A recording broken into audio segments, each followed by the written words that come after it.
Okay. All right. I think this will work a little bit better.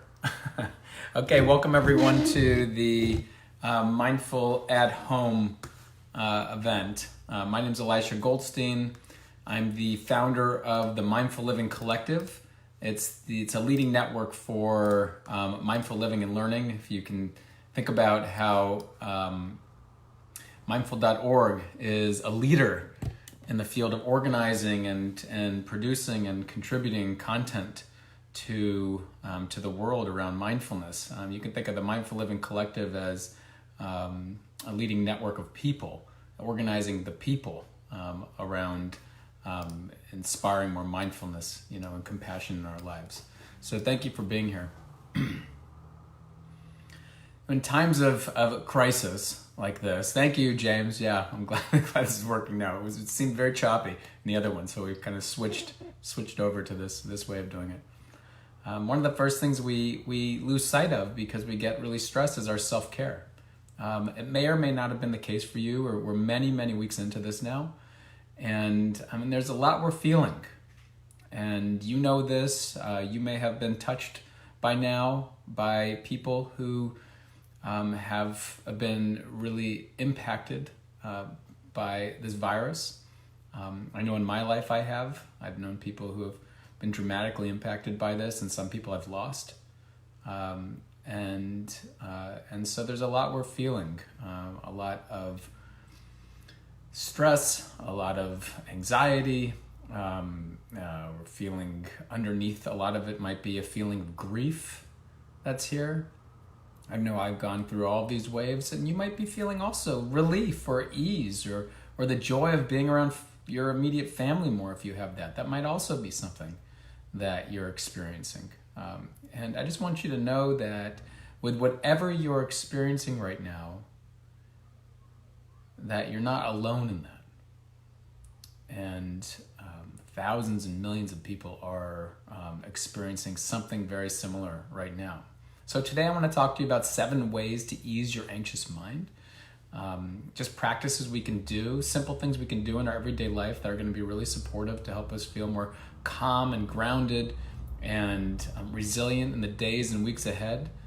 Because even as we're starting to see in some areas this line beginning this curve beginning to flatten, there's quite a bit of an unfolding we're going to be experiencing in the weeks and months ahead.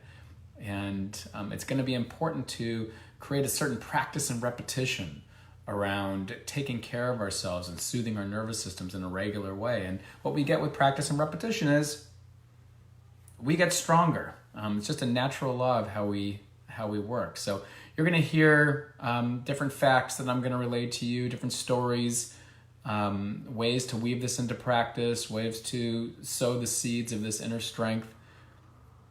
I'm going to also talk to you about some things that you might have heard of before. And so you might notice an expert's mind coming up. And if an expert's mind comes up, be careful around that. Because, as we know, the Zen priest Dogen Zenji said, in the beginner's mind, the possibilities are endless. In the expert's mind, the possibilities are few. So always the question is, if you've heard something before, to say in your mind, and this is just important as you continue to learn every day, because no doubt you're reading and listening to a lot of things right now, as we all are, is to say, yeah, that's a good idea. Am I doing it? I've heard this before. Am I doing it? That's the question. That's the most important question. And also in light of current events, I just want to remind you, if you don't already know already, that I have opened up the Mindful Living Collective to the whole public right now. So we have live mindful living circles in there that people are creating great connections around. Many live events that are happening in there. And so feel free to come into there at mindfullivingcollective.com. Just open to you, just a resource. So here's the issue. Right now we're seeing a groundswell of stress and anxiety. You're seeing people who are having tough times. And if we don't get a handle on this anxiety for ourselves, sleep issues, things like that, prolonged stress over time creates physiological disease. It suppresses our immune system. It also leads to a potential relapse into past issues we might have around anxiety or depressive disorders or around post-traumatic stuff that we've been experiencing. So it's really important to begin to weave self-care into our everyday lives and begin to work with these different ways we're going to be talking about on a regular basis. Welcome to everyone who's coming in. Whoever's coming in, you're welcome, by the way, to chat in. Introduce yourself and also chat in where you're coming in from. We get a sense of the global community. I see Deborah's here from South Carolina, and other people have been chatting in, and just want to let you know that you can chat that, and that's always a fun thing to do. Another thing that we know is that's happening right now is there's a lot of headlines that have been coming out over the last number of weeks, and there's a lot of sharing of those headlines. And so I'm going to talk about that and why, and the danger around that we might already know, and how important it is to be mindful and aware of the news and what the news is all about, and how the corporations and how they really do need to keep their revenue up to sell higher ads. And so the more shocking the headlines, the more important, and more shocking, the more it triggers our negativity bias and makes us want to share it with everyone. And we really need to, we have people from Scotland here, and Dublin, and California, and different areas around the world, and so beautiful. Welcome to everybody. I also want to let you know that the things that we're going to be talking about, you don't need to take a whole lot of time out of yours. I did a national research study years ago. In 2006, it was published in the Journal of Occupational Health. That was another research article, but the Journal of Clinical Psychology. And I took people and just had them do a mindfulness practice for 5 minutes a day for 5 days a week for 3 weeks. And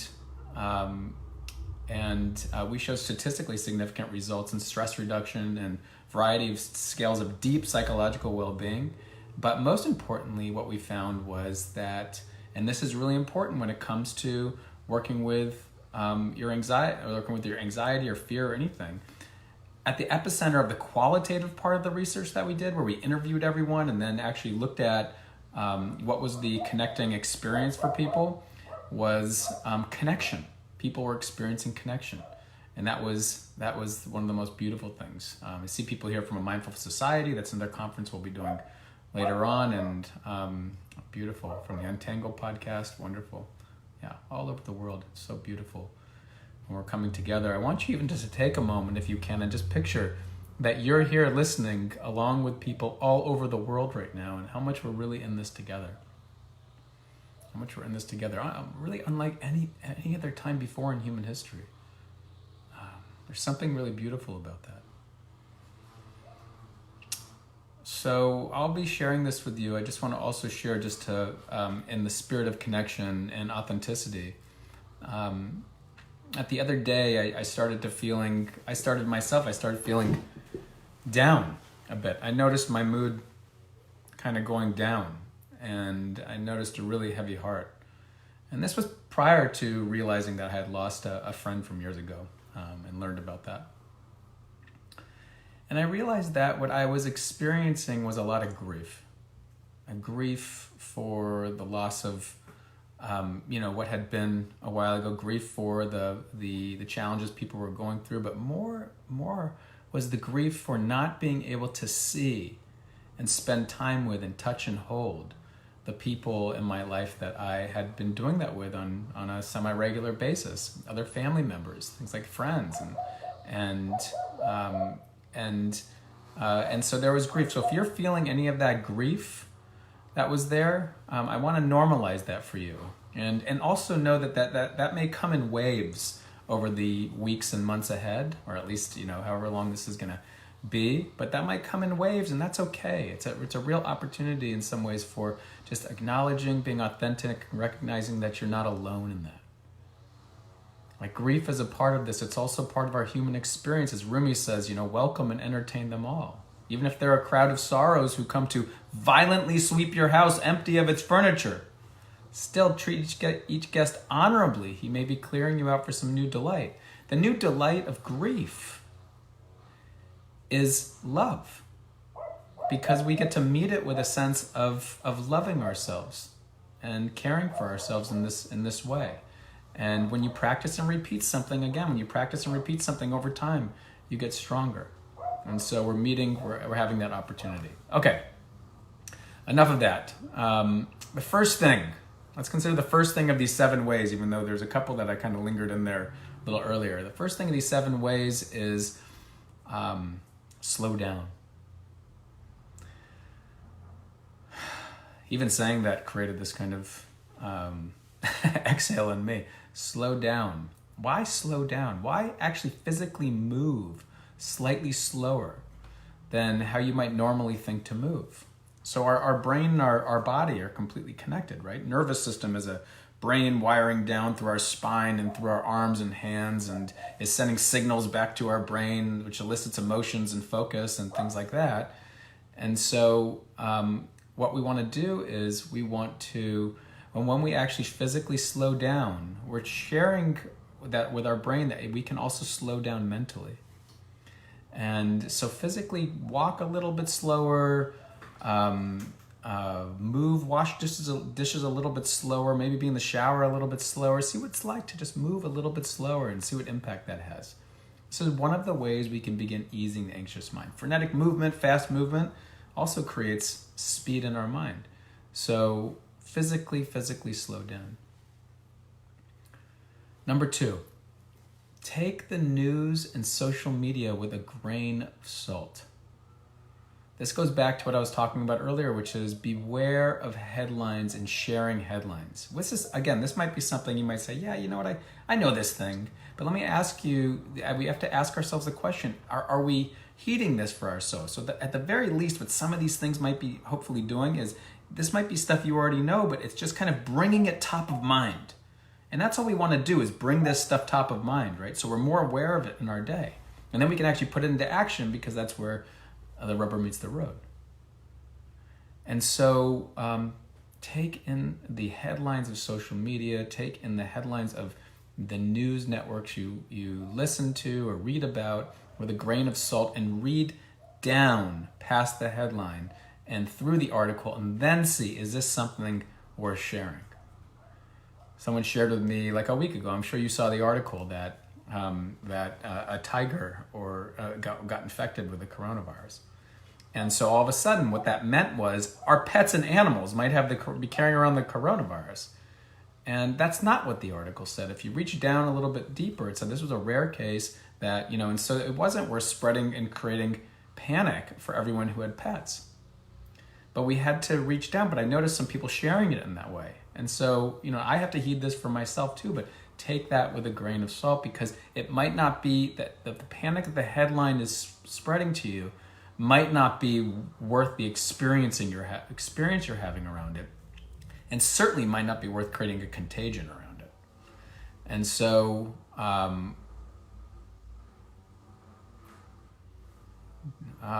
David, I saw you're writing something here, but I don't really know what that means. Okay, if you have questions, you're welcome to put them in there. That's fine. Number 3, we want to build in certainty in our lives. In a time when there's uncertainty, we thrive off certainty as human beings. And of course, here being an event around mindfulness, we might say, well, hey, aren't we supposed to learn how to be okay with uncertainty? Certainly. But we can also play to our brain's needs, to help soothe our anxiety by building in a little bit certainty. So what does that mean? That means create a routine. If you don't already have one, create a routine in your life. I know, and so this might answer your question, David, which he said, what is the best thing we can do in quarantine? And I'll relate to that too, more to that. But create a routine. I remember when this thing first started happening, my whole routine was thrown up. My kids are here. I have 3 kids that I'm homeschooling now, and I'm, or some people call it crisis schooling. And so everything kind of been thrown in a different direction. And then I remembered okay, I need to get back into a routine. There needs to be a routine of the things that I'm doing. What do I want to move forward with, and how do I want to kind of bring either my practice or my exercise or my connections into my life. If you create some structure in your day, and your mind can count on it to some degree, you're building in certainty. That's all. So how am I waking up in the morning? What's my routine that I like to have around waking up in the morning? Is there something I'm doing in the afternoon? Am I building in a meditation practice? Am I building in some exercise? Am I building in a sleep routine? for myself, this is something to experiment and play with, really for the primary reason of you building in more certainty during a time when there's a lot of uncertainty. And I noticed that the government, at least in the United States, started to do a better job a couple weeks ago. They started to build in more reasonable expectations for people, so the panic lowered. Even though the consequences were major, people were dying, people were getting sick, but they layered in the expectations, so we had more certainty. And I thought it was really wise on their part, because I noticed people's anxiety started to calm down a little bit because they kind of knew what to expect. And that's the same thing I'm suggesting to you, but just to kind of build into your daily life, is just to build in a sense of certainty with a routine. Wake up, drink some water in the morning, make sure to kind of do a little bit of movement at some point early on. Build in some flexibility into your day too. It doesn't have to be so rigid. When am I cleaning up around the house? When's family dinner time? What's my sleep routine? Things like that.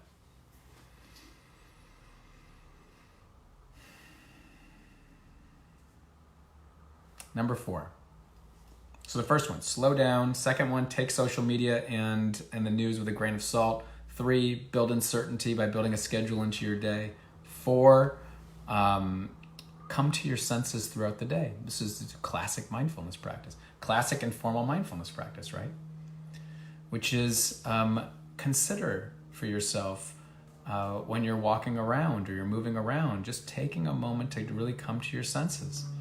You can do this while eating in the morning, of course, with your food that you have. You can do this while walking. Now, I notice myself, things seem a little bit more precarious sometimes. Like there's a beautiful rose outside in a walk I did even today, and I'm like, should I smell that rose? Is it okay to put my nose up to that rose? Those kind of doubts linger on, but we can still come to our senses. A wonderful, simple practice to do, 3x3 practice, right?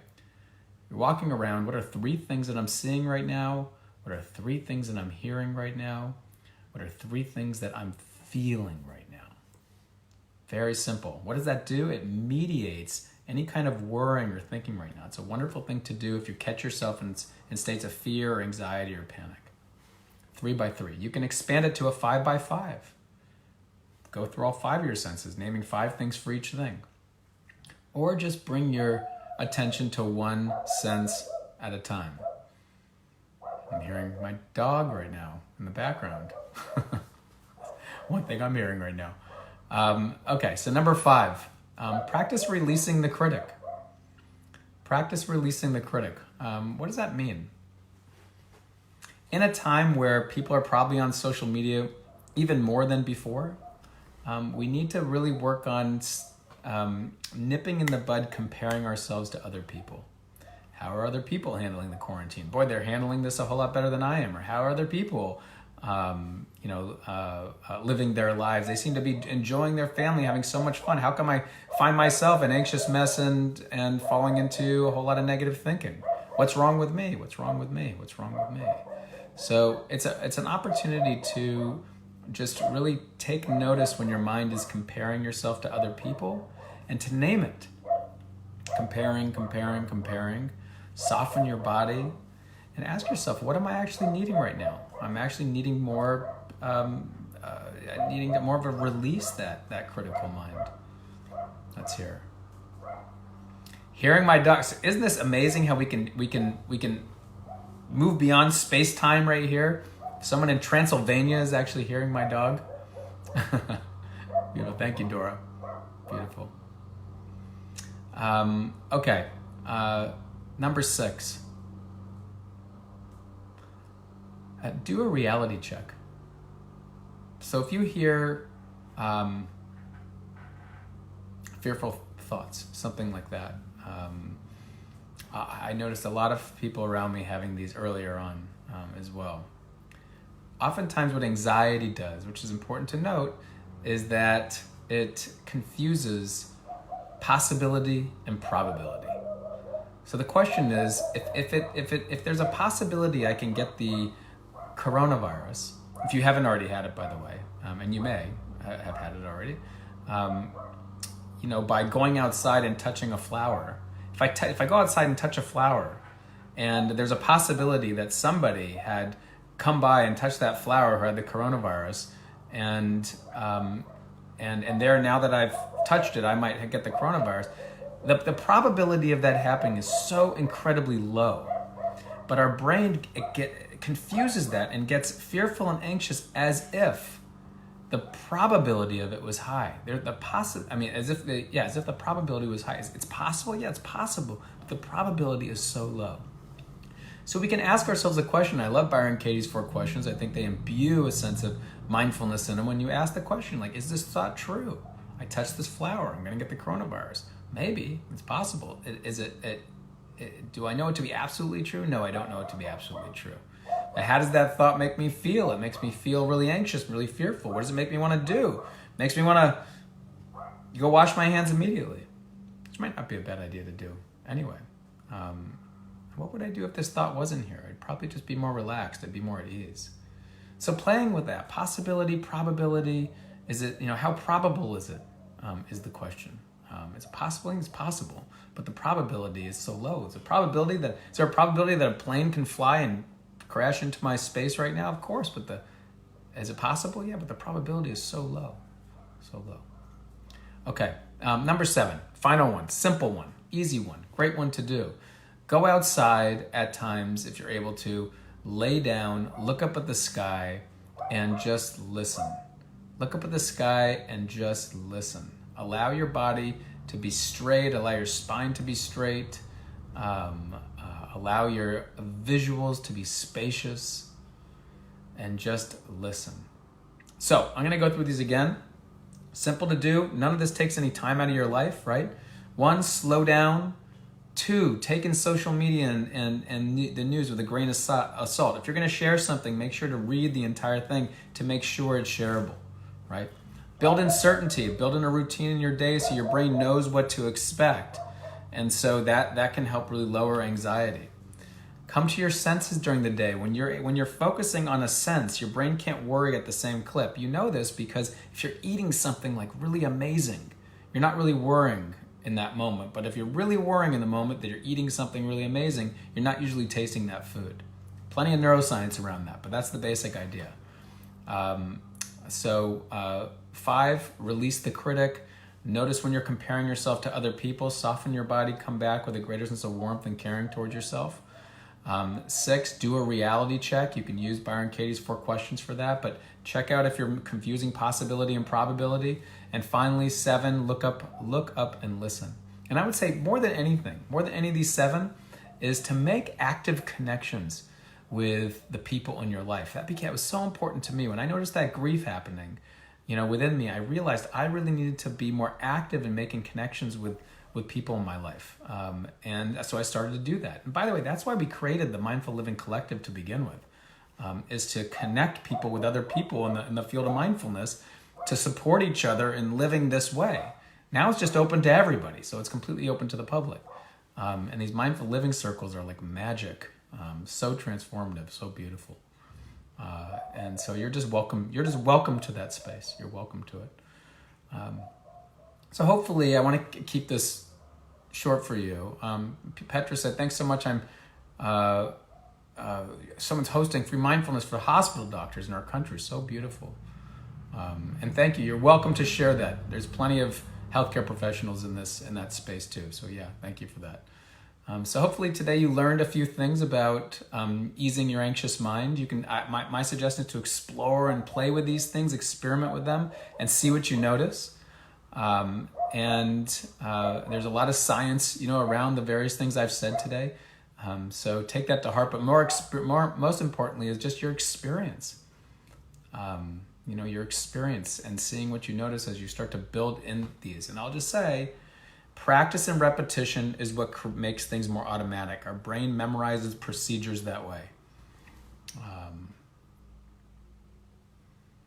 Beautiful. John says, I find a 1 p.m. daily exercise has helped. For example, running every day or yoga or bike ride. Absolutely. Absolutely. So getting physical is really, really a wonderful, stress reducer. So thank you from the bottom of my heart. Take these into your life. You do have an impact on the people around you, and so if you're a parent or you're taking care of people or anything like that, definitely make this a priority in your life. As we, you can inspire other people around you. Even if you're Zooming with people and you're doing this stuff, you can have an impact on your friends and the people you care about and your colleagues and everything like that. So beautiful. So thank you, everyone. And we look forward to continuing to be with you. All right. And thank you to mindful.org for creating this whole Mindfulness at Home series. Beautiful, supporting us all. Okay. Bye for now.